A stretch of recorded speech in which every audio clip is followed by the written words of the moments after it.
percaya jadi ketua OSIS. Tapi bukan berarti berhenti berkelahi ya, berantem. Selalu saja di SMA kita hampir tiap hari kalau pulang sekolah ada yang berkelahi. Saya masa kecil saya di Keva, saya bukan berasal dari keluarga kaya.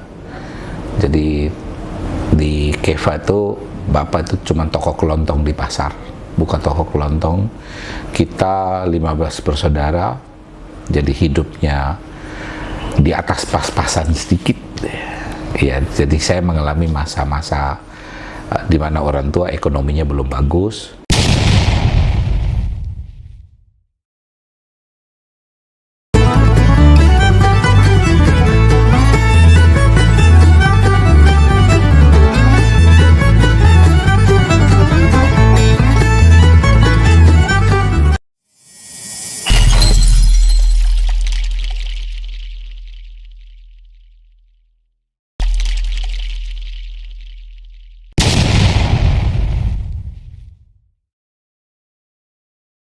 Salam Alek. Salam Alek juga. Salam Salve. Shalom. Insinyur Franciscus Go, SH. Iya. Seorang pengusaha, filantropis, seorang penulis buku, Iya. dan juga aktif concern di Bajaga, Iya. yang fokus terhadap korban tindak pidana perdagangan orang. Iya. Ya. Beta panggil Om Frans. Om Frans. Apa sah? Boleh. Ya. Om Frans, terima kasih sudah mau berbagi cerita di Om Boban Channel di acara Bersulang Bercerita Sesuatu ala Kupang. Wah. Om Frans, sekarang mana kabar? Baik, baik. Baik. Om Frans, ini pertanyaan pertama sifatnya nostalgia. Flashback kembali ke zaman SMA.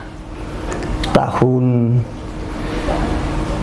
86, 84. Iya, lulus tahun 87.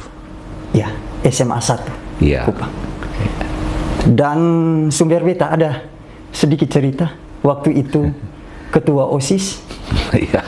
Dan tanda kutip berhasil menjinakkan anak-anak nakal dikumpulkan jadi satu grup band. Iya. Terobosannya waktu itu pengadaan alat-alat band komplit ini dengan magang di instansi pemerintah. Betul. Cerita lengkapnya. Oh iya, itu ide bersama sebenarnya ya pada waktu saya dipercaya jadi ketua OSIS. Tapi bukan berarti berhenti berkelahi ya, berantem. Selalu saja di SMA kita hampir tiap hari kalau pulang sekolah ada yang berkelahi. Jadi salah satu cara adalah ya disediakan band musik supaya mereka punya kegiatan. Kemudian kita juga ada ciptakan lagi, bukan ciptakan, kita juga bikin kegiatan pagar sekolah. Jadi setelah jam pelajaran ya harus bantu sedikit-sedikit, bantu cetak batako. Cetak batako? Iya, bantu tukang. Sehingga energi aktivitas teman-teman ini tersalurkan biar cepat capek. Dan terakhir juga di masa saya juga kita bangun lapangan basket. Lapangan basket. Ya, jadi harus dipaksa semua, harus capek keringat biar supaya stop berantem.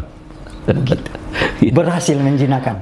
So far sih oke. Pada waktu angkatan kita cukup baik dan ada yang mendapat NEM tertinggi juga di ujian Eptanas. Waktu itu istilahnya Eptanas. Jadi ya banyak mendapatkan hasil NEM tertinggi di angkatan kita. Ya, siap. Berikutnya tahun 87 melanjutkan studi di Atmajaya Jogja. Iya. Mengambil jurusan teknik sipil. Teknik sipil. Iya. Dan hampir bersamaan. Iya. Di UGM. Tahun kemudian 88 mengambil Fakultas Hukum Bisnis di UGM. Di UGM. Dan lulus hampir di tahun yang bersamaan. 92. Proses dengan bagi waktunya kemana, Om? Karena waktu itu tugas kita hanya kuliah. Dan saat itu sistem kuliahnya belum sistem kelas, Om. Jadi masih sistem aula, kuliah besar di ruangan besar tanpa istilah di sini absensi, tanpa presensi. Jadi mau hadir silakan, tak hadir silakan. Beda dengan sekarang sistem kuliah kan, hadir di kelas, ngisi absen sudah dapat 30% nilai. Kalau dulu enggak. Dulu mau kuliah, tidak kuliah, yang penting nilai harus bagus. Sehingga saya ambil kesempatan waktu itu kuliah 2. Tentu ada beberapa mata kuliah atau pas ujian yang bersamaan, saya menangkan dulu teknik sipilnya. Nanti Fakultas Hukum yang ujian di Fakultas Hukum saya tunda semester berikut. Kalau yang di teknik sipil, kalau semester ganjil misalnya tidak ambil, mesti tunggu semester ganjil lagi. Jadi bisa tunggu setahun. Tapi kalau mata kuliah yang di Fakultas Hukum UGM itu hampir setiap semester ada. Jadi bisa dua-dua sekaligus. Siap, Om. Berikutnya, Om. Kebahagiaan datang bukan hanya dari kesenangan dan kemewahan, tetapi juga dari berbagi dan menolong orang. Setuju. Salah satu filosofi dari Om. Setuju. Penjelasan dari Om. Ya, simpelnya saya masa kecil saya di Keva, saya bukan berasal dari keluarga kaya. Jadi di Keva itu bapak itu cuma toko kelontong di pasar, buka toko kelontong. Kita 15 bersaudara, jadi hidupnya di atas pas-pasan sedikit. Ya, jadi saya mengalami masa-masa di mana orang tua ekonominya belum bagus, ya. Apalagi di Keva, kita tahu sendiri pertumbuhan ekonomi saat itu seperti apa, tahun 70-an. Jadi pengalaman-pengalaman itu yang membuat mendewasakan kita dan jadi mencari definisi bahagia tuh ya seperti itu sebenarnya ya, bahwa di dalam keterbatasan seperti biasa, hidup biasa-biasa, tidak miskin banget juga, artinya rumah masih lantai tanah tapi juga bersih, bagus, makan kita masih cukup 3 kali sehari, tapi di tengah itu kita bisa dapat kebahagiaan, kehangatan keluarga. Nah itu yang filosofi itu yang terus saya pertahankan sebenarnya, bahwa kalau hari ini kita punya kelebihan, kita berbagi dengan orang dan tidak perlu takut. Itu yang membentuk Om Ya. sampai sekarang. Iya. Berikutnya Om, kembali lagi ke zaman SMA. Sumber Beta mengatakan tipikal Om nih dikenal dengan rapi, baju masuk dalam, singlet Om, Singlet ya. dan suka membaca. Iya, Suka membaca Om. pasti. Suka membaca dan mungkin Om teringat dengan ini kata mungkin bahasa Kupang yang Beta Iya. suka, lalolak. Lalolak. Lalolak, daging lalolak. Cerita lengkapnya Om. Ya.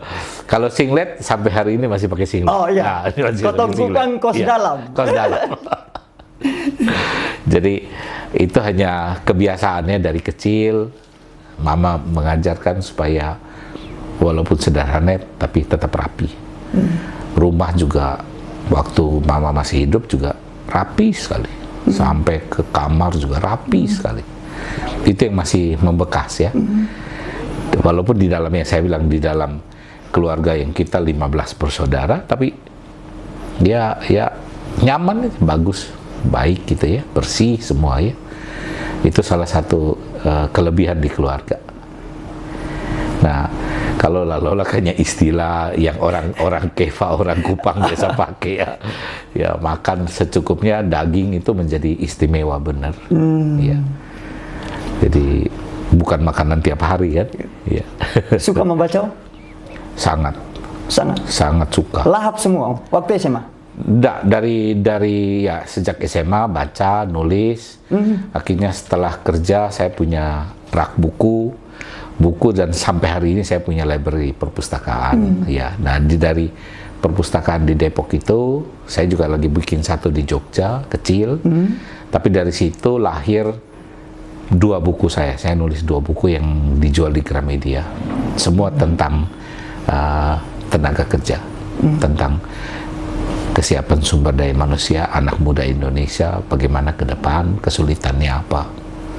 Nah, menurut saya ya kalau mau mencari ilmu hanya 2, cari di perpustakaan sama cari di taman atau di kebun. Di perpustakaan dan di kebun. Di kebun. Kan di kebun kan kita melihat proses langsung ilmu kehidupan. Itu yang saya di kepala saya. Siap, Om. Om, berikutnya Om. Om Frans ini salah satu orang NTT yang berkantor di kawasan Menteng. Ya. Dan Om, sumber beta mengatakan rata-rata di perusahaan Om ini karyawan stafnya orang NTT semua. Enggak juga. Kebanyakan? Tidak banyak ya. Tidak banyak? Tidak banyak. Tapi mungkin ada sekitar 10 orang. Kurang lebih.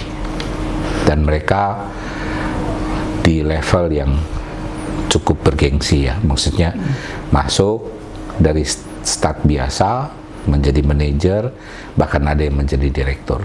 Nggak satu, nggak dua ya, banyak ya. Termasuk sekarang ada 2 yang sudah kita istilahnya go public. Jadi dari perusahaan kami, dia menjabat sekarang di BUMD, 2 di BUMD. Itu 10 tahun, 15 tahun lebih bekerja di perusahaan saya. Karir dari bawah ke atas. Ada beberapa juga yang terlihat anak NTT juga, tapi sebenarnya bukan karyawan. Mereka adalah penerima beasiswa yang saya tampung di rumah, kuliah di dekat kampus di dekat rumah. Tapi kalau lagi libur, mereka bantu-bantu di kantor juga. Itu aja. Ya. Om, sekarang Om berniat maju sebagai calon gubernur NTT. Yeah. Om. Dan pakem klasik nih, peta politik NTT ini harus dari golongan tertentu, suku tertentu, ras tertentu, agama tertentu. Om mematahkan itu pakem. Penjelasan Om? Jadi gini singkatnya, pencalonan gubernur nanti ya, yang akan dibuka oleh KPU Agustus itu mulai diwarnai dari sejak tahun yang lalu. Saya diminta oleh teman-teman SMA, teman-teman komunitas mendorong saya harus maju. Dan saya berpatokan karena saya lulusan eksak juga, jadi harus survei dulu. Nah, ini hasil survei ini tidak satu kali, jadi saya lakukan beberapa kali. Januari, Mei, awal Mei kemarin, April, nanti habis itu mungkin awal Juni saya lihat. Dasar dari survei itu baru saya mengambil sikap pasti terus atau tidak gitu. Jadi itu keinginan, bukan keinginan saya tapi keinginan bersama. Kalau mau berubah, kalau kita mau berubah, kita coba. Nah, fase yang ada saat ini kan baru fase awal. Melirik, menebak-nebak siapa yang pantas menjadi pemimpin. Ada fase kedua nanti yang ditentukan oleh partai. Ini kan sekarang baru Mei. Di bulan Mei, Juni, Juli, partai akan memilih siapa yang menjadi andalan partai untuk maju. Berarti kan kita belum lolos di fase 2 nih. Setelah lolos fase 2, partai sudah mempunyai jargon, mempunyai kandidat, itu yang akan diadu di pilkada nanti.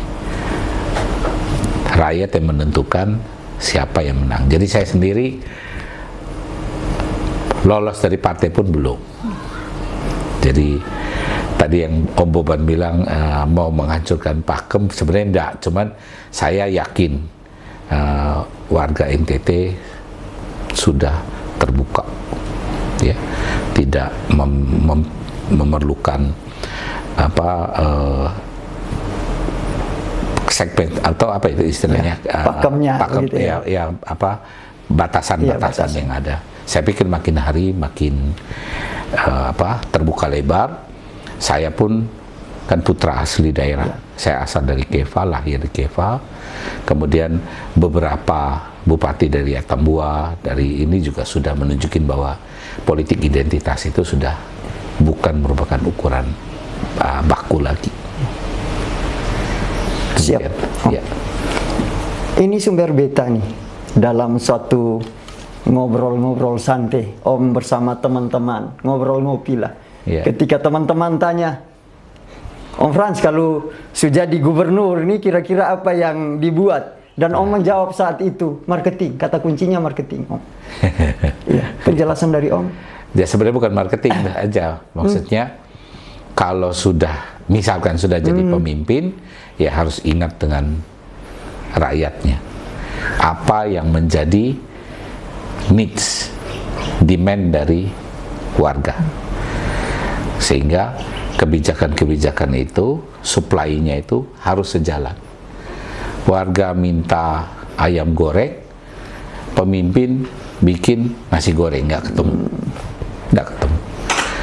Jadi itu mungkin nilai marketingnya di situ. Demand-nya apa, supply harus persis sama. Itu bisa berhasil. Jadi kita mesti lihat apa yang menjadi kebutuhan, apa yang menjadi kebutuhan dasar, apa yang menjadi program pokok yang harus digarap, dikerjakan. Siapapun dia ya, itu teori paling umum. Ya bisa dengan cara, apa sih kebutuhan rakyat, kebutuhan warga, itu bisa lakukan dengan survei. Jadi lebih by data, lebih eksak, lebih tepat sasaran.